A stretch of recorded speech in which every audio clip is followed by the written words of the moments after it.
way I was taught to conceive of imagery is it's always happening in the present moment. So we have an aim, but we don't have a goal, right? So you have an aim where you're going in 3 months, 6 months, 10 months that you're envisioning. You're letting go of the outcome. So you're letting go of the expectation that it's going to manifest. You're trusting and you're putting it into the womb of your consciousness now that it will unfold the next moment.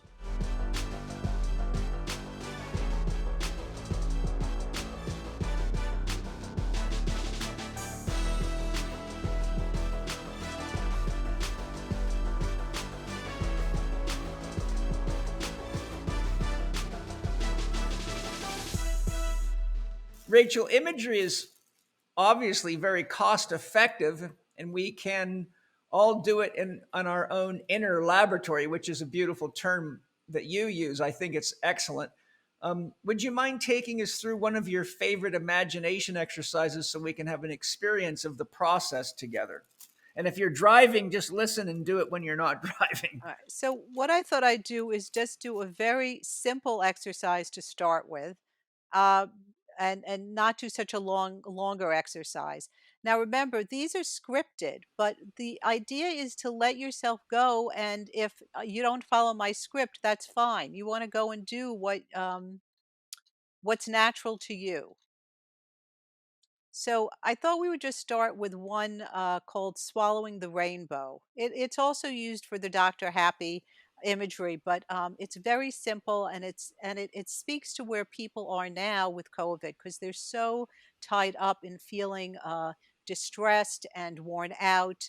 And this is just like a pick me up without having to go all the way out into the universe. We're just picking up some of the vibrations of the universes. I like that because the name of our property is Rainbow. Oh, really? Perfect. It's called Rainbow Hills, and we live in Rainbow, California. Oh, oh, wow. Did you pick it based on the rainbow?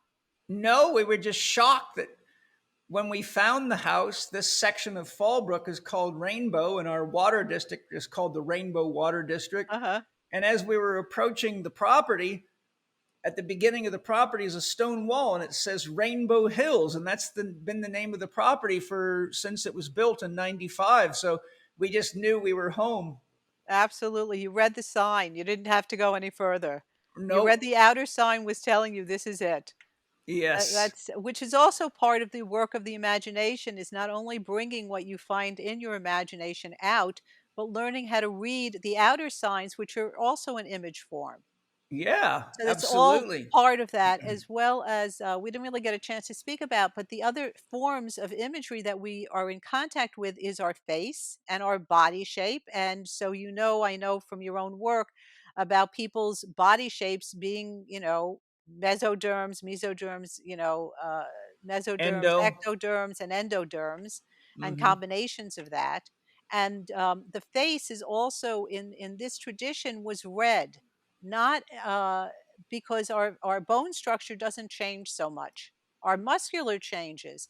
So it gave us insight into what the person's temperament was. So that's another section of imagery. And my husband used it a lot diagnostically. And if you go to the website, there's some articles about it. Um, so you read the signs that this was your property, which is just incredibly wonderful.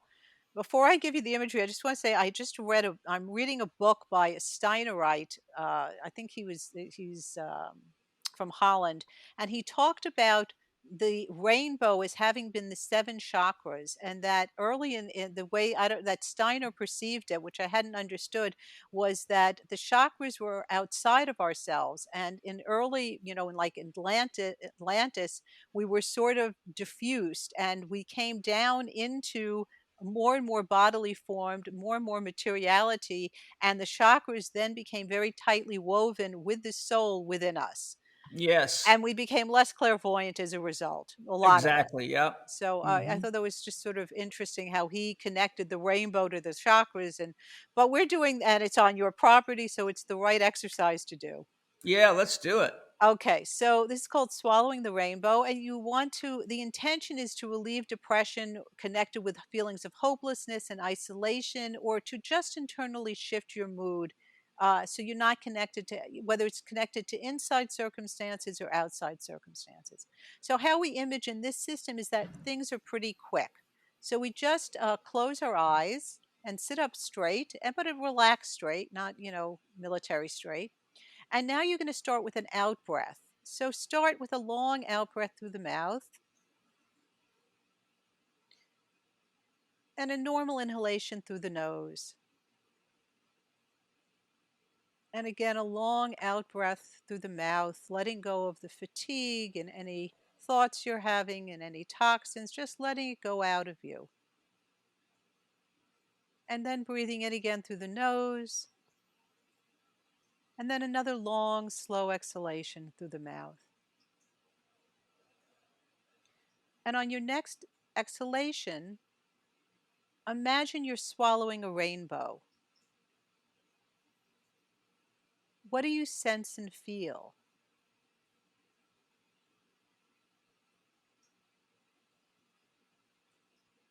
And stay with this feeling for a few seconds.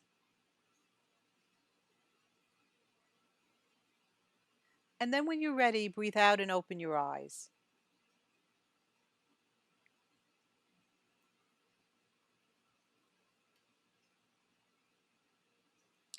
So you see, that took exactly, I don't know, 5 seconds to do. But yet, Mm-hmm. even in 5 seconds, if you use your will to remember it, you can switch. Just like you would do in the morning when you said, I'm sending out energy and I'm receiving and using that energy. So that all it took you was a couple of seconds in the morning for you to do that on your way to work, is how I understood it. Uh, Yeah. uh, y- I loved it. As the rainbow came into my body, the experience I had could be described in metaphor.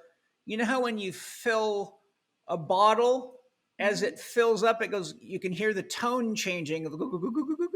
mhm, And I felt like energy came down into my feet. And then as the rainbow was coming in, it was as though the feeling I got was as though I was drinking the water from our well, which is just powerful, beautiful water. And I was just feeling light fill me up. And then I felt lighter, more enlightened. mhm. It's beautiful because this whole work is about bringing light into our lives. And of course, the rainbow is light that's been a little bit deconstructed into seven colors. But each color, as you know, has its own vibration and its own healing power. So some people might have been attracted to just a particular color that filled them up. That was be what they were really needing in themselves. Uh, but generally, it's a rainbow is always a sign of hope. So it reverses that hopelessness that we often feel when we wake up in the morning and we're not, we have to face a Monday or we don't like what we have to do. And you can just do this very quick imagery whenever you need to shift out of the doldrums. Yes, it's beautiful. It's simple, it's powerful, it's free. And I think it's also, I think there's a deeper element that I'd like to bring up, and that is that you're using the power of your own consciousness to put your intention to doing something that's an act of love or an act of self confirmation, self healing, self realization, self fulfillment. And I think by practicing these types of things, I know in my own life, it makes me more resilient to challenges, more resilient to stress. Because once you realize how effective these things are and how quick they work, you can, you can, for example, I say to people, how many things that you worried about and obsessed about in your life never turned out to happen? Right. So if you realize that most of what fears you and ails you is more of a projection, and you use the same power of projection to see solutions or see possibilities or transformation or dreams coming true, then you will actually use the power that we all have within us to create what you want.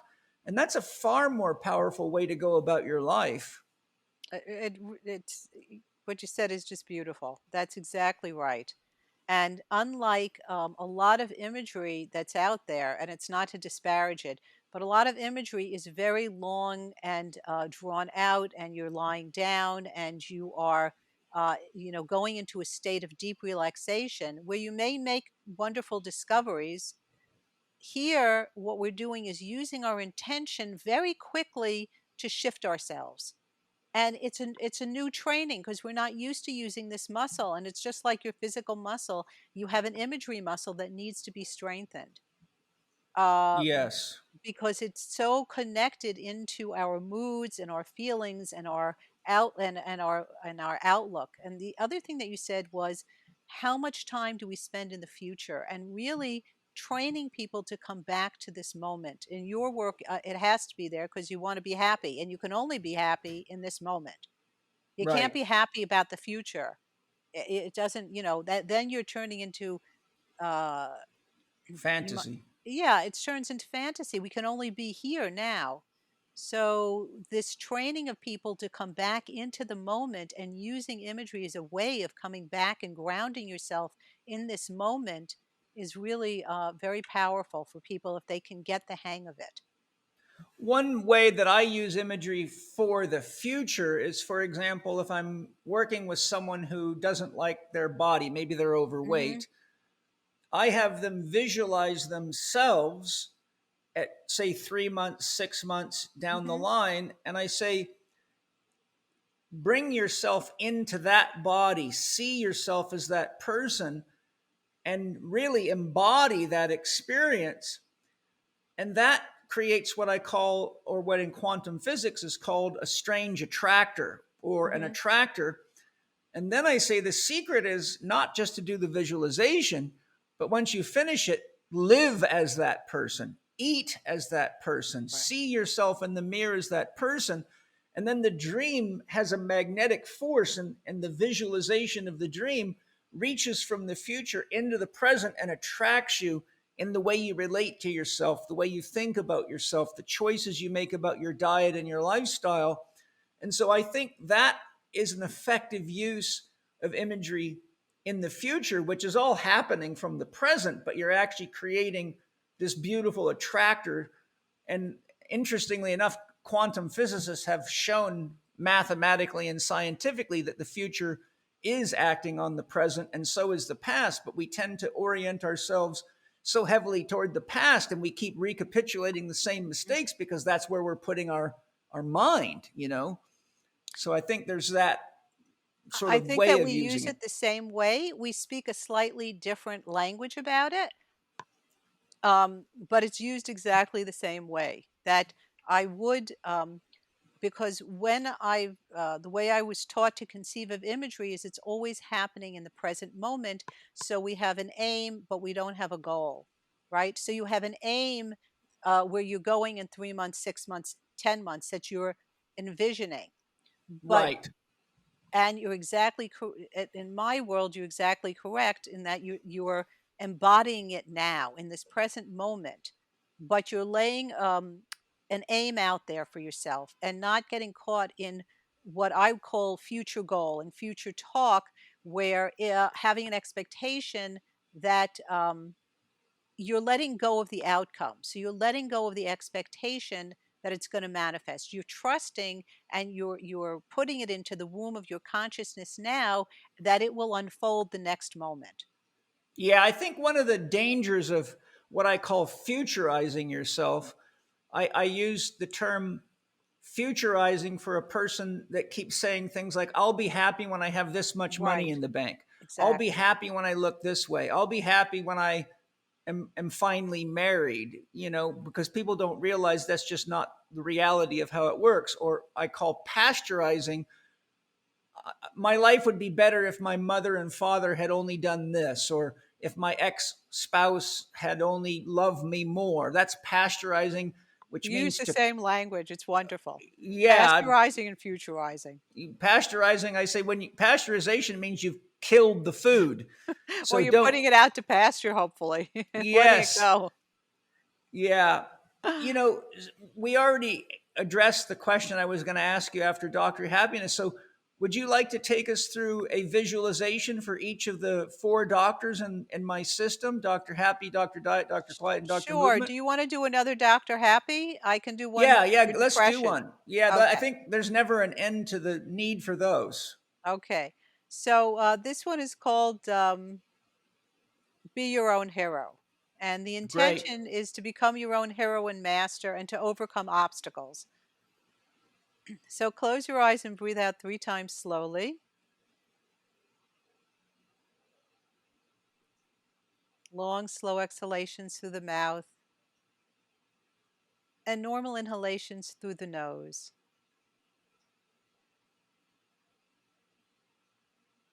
And just establish a natural pattern of breathing where you're becoming more relaxed and turning your senses inward.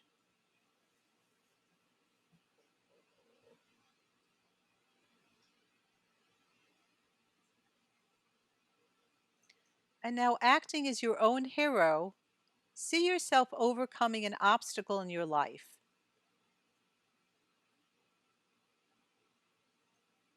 See the obstacle dissolving into smoke and disappearing.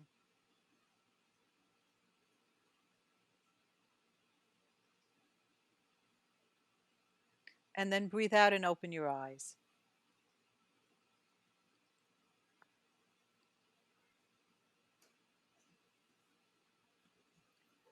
That was good. Yeah, so, we could have done all of your obstacles. And if you were working with me instead of just doing this, we would have discovered if there was an obstacle that was was lodged in your body, or it's a feeling or a sensation. We would have explored it more. But in these small scripted things, you sort of get your hit, and you learn how to then go. I think by doing a lot of imagery, really learning how to create your own imagery. And the other Yes. thing is, I think that you already know this. We didn't discuss it, but you can just use your own language to discover where you're stuck.